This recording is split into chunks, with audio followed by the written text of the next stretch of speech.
Hey everyone and welcome back to the channel. Today we're diving into the enchanting world of one of my absolute favorite perennial flowers, the Columbine. Also known by its botanical name, Aquilegia, this plant is a true gem in any garden.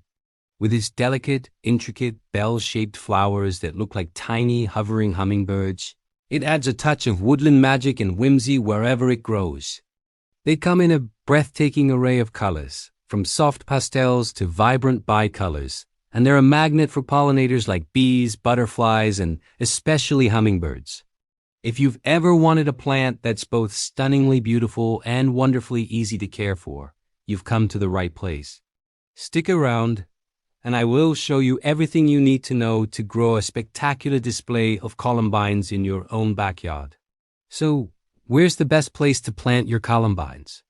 These plants are wonderfully adaptable, but they truly thrive in a spot that mimics their native woodland habitat. This means they love partial shade. Think about a location that gets gentle morning sun and is then protected from the harsh, hot afternoon sun.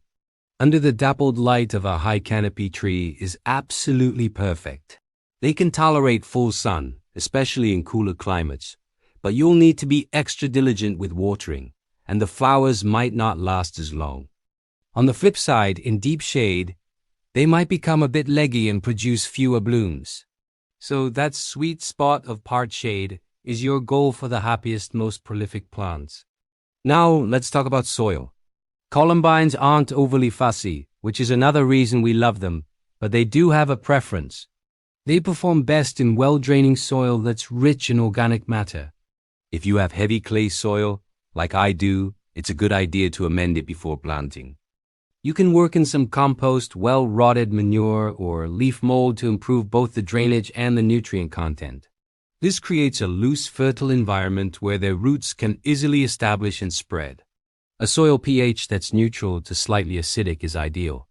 If you're not sure about your soil, a simple soil test kit can give you a clear picture. Good drainage is key because columbines don't like to have wet feet, which can lead to root rot. All right.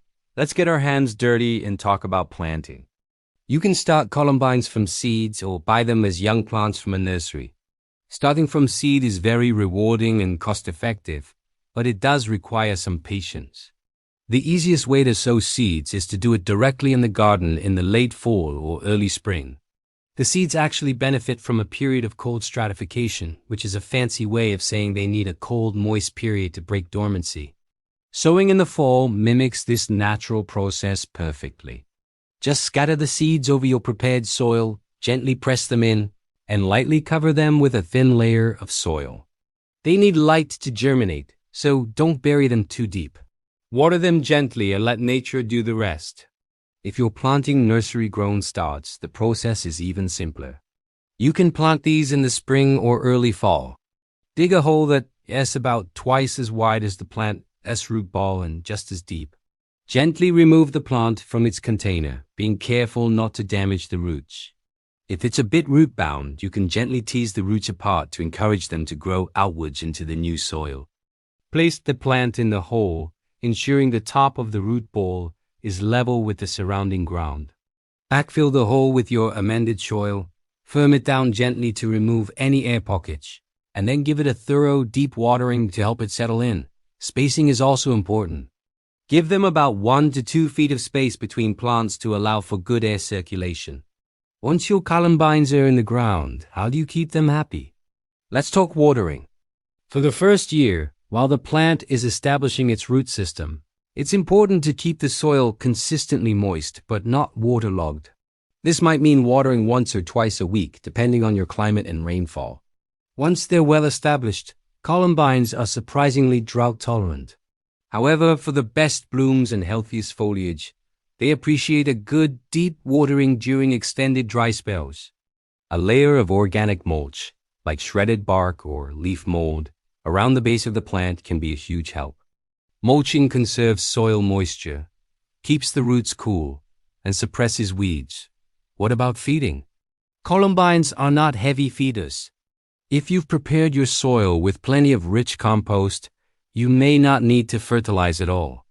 A top dressing of compost in the spring is usually more than enough to provide all the nutrients they need for the season. If you feel your soil is particularly poor, you can apply a balanced, slow-release granular fertilizer in the early spring, just as new growth begins to appear. Be careful not to over-fertilize, as this can lead to lots of leafy growth at the expense of flowers. Less is definitely more when it comes to feeding these delicate beauties. Now for one of the most rewarding parts, the blooms. Columbines typically flower from mid-spring to early summer. To encourage a longer blooming period, you can practice deadheading. This simply means snipping off the spent flowers before they have a chance to produce seeds. When you remove a faded flower, trace its stem back to the main stem or a set of leaves and make a clean cut. This redirects the plant's energy from seed production into creating more flowers. It also keeps the plant looking tidy. However, towards the end of the flowering season, you might want to leave a few flower heads to go to seed. Columbines are known for self-seeding, and allowing them to do so means you'll have new baby plants popping up around the garden next year, which is always a delightful surprise. Let's address a common pest that loves columbines as much as we do, the leaf miner. You might notice little white or silvery squiggly lines appearing on the leaves. This is the trail of a tiny larva tunneling inside the leaf. While it looks a bit unsightly, it rarely causes serious harm to a healthy, established plant. The easiest organic control is to simply pinch off and discard any affected leaves as soon as you see them. This prevents the larvae from maturing and reproducing. Keeping your plants healthy with proper watering and good air circulation is the best defense, as strong plants are less susceptible to pest problems. As summer progresses, you might notice the foliage starting to look a bit tired or even getting a touch of powdery mildew, especially in humid conditions. Don't panic, this is completely normal for columbines.